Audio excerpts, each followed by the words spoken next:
I first met Vivek Ranadive at his Atherton home just over 3 years ago. The billionaire software developer had just spent $348 million buying the Sacramento Kings after some tough negotiations with the NBA. They gave me the keys to the kingdom. I opened the door and the roof was falling down. And it looked like San Quentin in there. The beauty of this arena is when you walk in and you find your seat, you're getting closer and closer to the court. We met this time in Vivek's new home, the Golden One Center, a place he's poured his heart and soul into, and a stark contrast from Sleep Train Arena. How were you able to take this massive undertaking and really make your dream come true? When there's a bigger purpose then you are willing to work and do things that you normally might not be able to do. And I just saw the impact that it was having on the community. There's already proof that Golden One is bigger than basketball. It's becoming a new center for Sacramento. Supporters say a spot to gather and connect, a catalyst for new development and thousands of jobs. But there are also critics who think taxpayers are footing too much of the bill, and the whole project will snarl downtown traffic.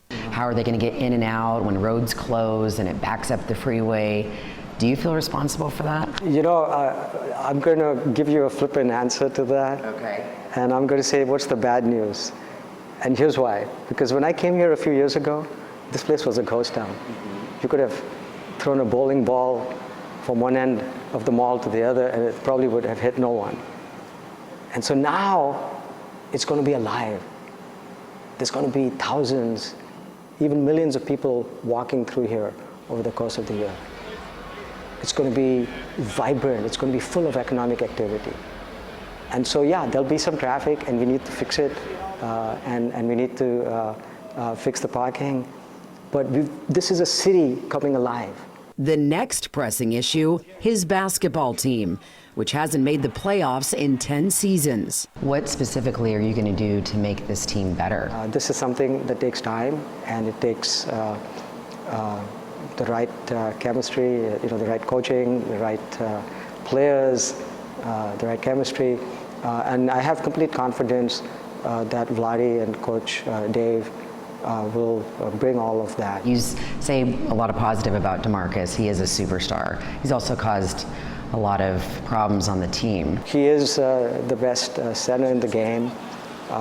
He just wants to win. I feel that he's growing up, he's maturing, and he understands that he's a really good player, and now he needs to be a really good teammate.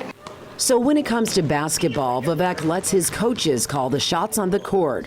As for his role as majority owner, did you think that you would be in this spot even 5 years ago? I recognize that it's a huge privilege and a huge honor to be able to own an NBA basketball team. But I also recognize that the team doesn't really belong to me. I'm just a steward. And the team belongs to the city, it belongs to the fans, and it belongs to the people. It's all coming together for the man who came to America from India with $50 and a dream. It's been a fantastic experience. It's been humbling. It's been a privilege. But it's still a work in progress. And so hopefully our best days are still ahead of us.